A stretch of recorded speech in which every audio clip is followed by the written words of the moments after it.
канчалык бийик көтөрүлсө, ошончолук башка адамдарды уже байкабай калат.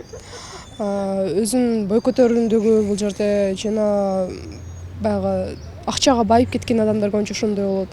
Мисалы үчүн эми бардык эле адам андай деп айта албайбыз. Эмгек менен жеткен палеон башка да, баары бир башка. Ал эми өзүнүн материалдык жактан жеткени ал эч кандай нерсесине чукпайт деле. Бир мындай жөнөкөй дос болот да, бирөөсү мындай эми өтө шустрый болот да, стерва мындай. Ошо досун баягы иштетип алат. Өлү баягы мындай кафелерге киргенде да төлөп турчу мен сага эртең берем дейт да, ошо боюнча жок болуп кетет. Кийин айтса туруп турчу кийин берем да, андай кылам да, мындай кылам да дейт да. Ошо боюнча жок болуп кетет. Бар болгон сайын бар болсун деп айтышат да.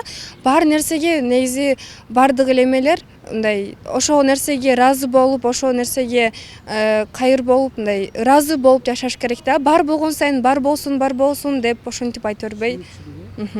Макалдардын мындай башкача айтылган менен мааниси бирдей болгон макалдар учурайт да ар бир элдин фольклорунан. Студент мезгилде мына биздин агайыбыз Раматлык Женал Шериевичтин адабият терминдердин түшүндүрмө сөздүгү деген сөздүгүн алып окуп, ошол сөздүктөн анан макал лакаптар деген жеринде агайдын ушундай бир мисал келтиргендери бар да.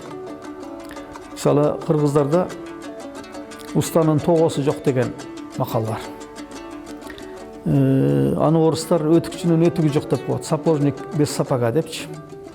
Анан мен эсимде калганы вьетнамдыктардын желпүр сатуучу, орусча веер деп коет го. Ошо желпүр сатуучуга колу менен желпинет дейт. Өзү сатканы желпүр, бирок өзүндө жок дегендей да. Жейин десең тиш ооруйт, берейин десең ич ооруйт. Аталган макалдын мааниси адам мүнөзү, анын сараңдыгы, ач көздүгү, напсинин ачтыгы жөнүндө болууда.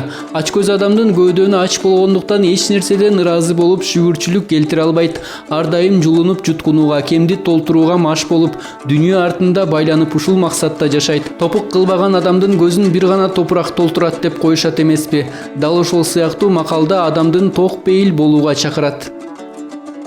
Мына ошондой эле сыяктуу орустардын бир мындай деген эмеси бар, сөзү бар. Бул эми макал эмес, аларда фразологизм катары айтылат. Собака на сене деп туруп. Мындай жатканда чөптүн үстүнө жатып алган ит да, ит өзү чөп жебейт. Бирок чөп жей турган айталык кой келсе, уй келсе дегенде үйрүп аларды жедирбейт деген бар да. Мына өзү да жебейт, башкага да жедирбейт дегендей. Эми ошонун бир эквиваленти катары мына биздин телевизде айтылган жейин десе тиш ооруйт дейт.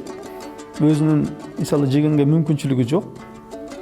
Анан эми мен жей албайт экен, бирөөгө берип коеюн десе, ич тарып атат да, аны ич ооруйт деп коюп атат да. Анан бул жерде албетте анан ич ооруйт, тиш ооруйт деген бири-бирине мына уйкаштыкта айтылып аткандыгы, рифманы сактап аткандыгы да байкалып турат. Ошо менен салыштырып берип атат да. Турмушта ушундай адамдар бар. Өзү пайдаланбайт.